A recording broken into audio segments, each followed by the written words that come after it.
नौसेना प्रमुख admiral DK Joshi ने इस्तीफा दे दिया है। इस इस्तीफे को मंजूर भी कर लिया गया है, ये जानकारी मिल रही है। इस पर और ज्यादा जानकारी के लिए हमारे साथ जुड़ गए हैं एबीपी न्यूज संवाददाता नीरज राजपूत। नीरज, जिस तरह की दुर्घटना हुई पनडुब्बी में, उसके बाद ये इस्तीफा दिया गया है, क्या कुछ कहा गया इस्तीफे में?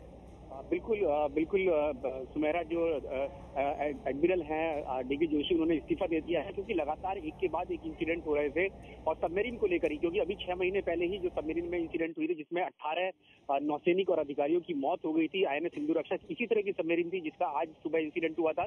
इसमें भी 2 ऑफिसर्स अभी तक लापता हैं, क्योंकि अब करीब 12 से 13 घंटे होने को हैं। अभी उसके बावजूद भी 2 अधिकारी मिसिंग हैं। उनका मानना ये जा रहा है कि वो ट्रैप हो गए हैं उसी सबमरीन के अंदर जिसमें सुबह ये धुआं उठा था, आग लग गई थी जिसमें। और इसके साथ इसके बीच में इससे कुछ हफ्ते पहले ही आईएनएस सिंधु घोष नाम की एक सबमरीन थी, उसमें भी इंसिडेंट हुए थे।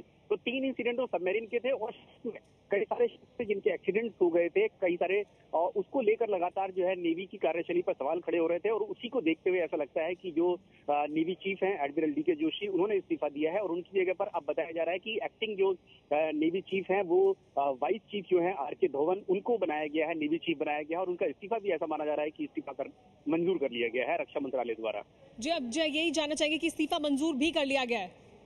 जी बिल्कुल, ऐसा माना जा रहा है कि रक्षा मंत्रालय ने उनका इस्तीफा मंजूर कर लिया है, क्योंकि लगातार खुद रक्षा मंत्री जो एके एंटनी है, उन्होंने कुछ हफ्ते पहले ही इस बारे में खुद नेवी के बड़े अधिकारियों की मीटिंग में लताड़ा था नेवी के अधिकारियों को कि किस तरह से कि हमारे जो एसेट्स हैं, क्योंकि एक सबमरीन की कॉस्ट करोड़ों अरबों रुपए की होती है, उनको हम संभाल के नहीं रख पा रहे हैं, ये उन्होंने कहा था। और खुद जो अधिकारी हैं, जो 18 अधिकारियों की मौत हुई थी, उसके बाद उन्होंने ये बयान दिया था कि हमारे अपने एसेट्स को संभाल के रखना चाहिए, चाहे वो शिप या सबमरीन हो या फिर अपने अधिकारी हो, उनको हम नहीं बचा सकते हैं। स्टैंडर्ड ऑपरेटिंग प्रोसीजर्स का हम नहीं इस्तेमाल करते हैं। इस तरह के बड़े हम जब सबमरीन या शिप्स को इस्तेमाल करते हैं तो इसको लेकर ही कार्यशैली पर सवाल खड़े हो रहे थे। उसको देखते ही जो नेवी चीफ है एडमिरल डीके जोशी, उन्होंने अपना इस्तीफा दिया है। जी, तो सवाल खड़े हो रहे थे, जिस तरह की दुर्घटनाएं हो रही थी, कई दुर्घटनाएं हो चुकी थी और उसी की जिम्मेदारी लेते हुए नौसेना प्रमुख एडमिरल डीके जोशी ने इस्तीफा दे दिया है।